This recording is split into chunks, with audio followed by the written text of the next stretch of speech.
ভর্তা মাখামাখি বাটাবাটি শেষ। এবার একটু কিন্তু ভাত মাখামাখি করা হবে। অল্প একটু ভাত নিয়ে নিলাম। এখন একটু মেখে নিব ভালো করে। পাটার উপরে ভাতটা মেখে তোমাদেরকে খেয়ে বলছি ভর্তাটা কেমন হয়েছে।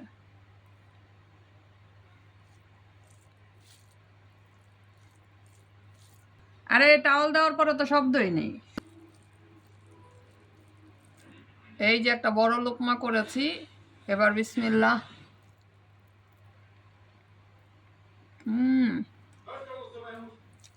সেই স্বাদ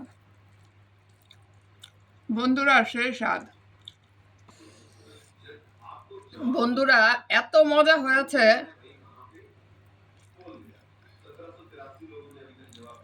মানে শেষ। মজার জন্য আমি শেষ।